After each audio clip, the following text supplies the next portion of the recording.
So for our abstract that we did was a drug-eluting stents as a management for patients with below-the-knee peripheral artery disease with a focus on critical limb-threatening ischemia, or systematic review and meta-analysis. So a little background, again, like PAD, I'm sure everyone knows here, very common in this world, but historically bare metal stents have been used for below the knee lesions, but more recently drug-eluting stents have kind of made their way into the coronary world and showed promising results. And now for our study, we wanted to look at it in terms of below the knee lesions. A little bit more about them, like below the knee lesions are more difficult to treat because they are smaller, a higher rate of restenosis as well as higher calcification burden. So this study aims to look at that specific cohort.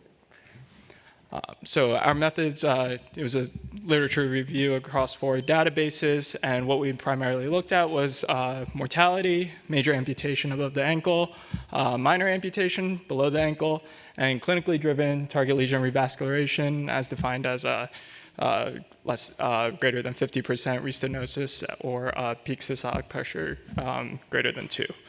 And then some basic programs for stats and random effects models.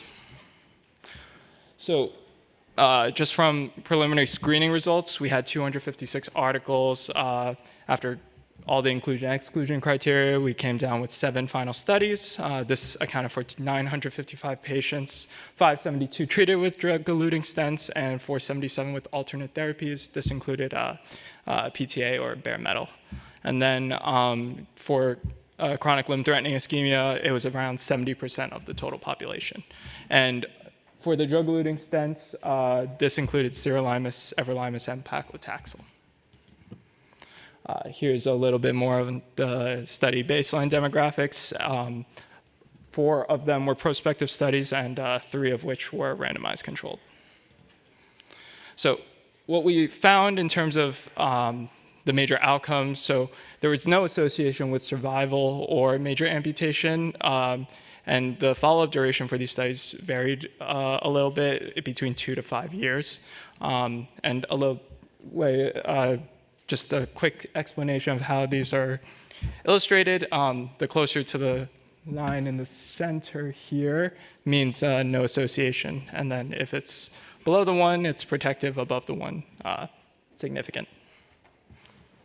And then what we did found that was significant was drug-eluting stents were associated with a reduced minor amputation rate as well as a reduced clinically driven target lesion revascularization. And then we did a subgroup analysis for the everolimus and sirolimus groups. This showed significant protection of clinically driven target lesion revascularization. This included 5 studies. And then we did another subset analysis for paclitaxel-eluting stents. There were only 2 studies across our entire meta-analysis, but basically no association between survival or major amputation. And general conclusions for our study. So drug-eluting stents reduce minor amputations and clinically driven target lesion revascularization. From what we saw, sirolimus and everolimus had a profound effect on the clinically driven target lesion revascularization, and paclitaxel did not. I will mention that there is a limitation in the fact that there were only 2 paclitaxel studies. And then just as a general consensus from our report is that drug-eluting stents do show some benefit as in the below the knee lesions. However, because it was a selective study for chronic limb-threatening ischemia, where that only 70% of the patients had that condition, it does warrant like further directed studies on that select population. Thank you for your time and any questions.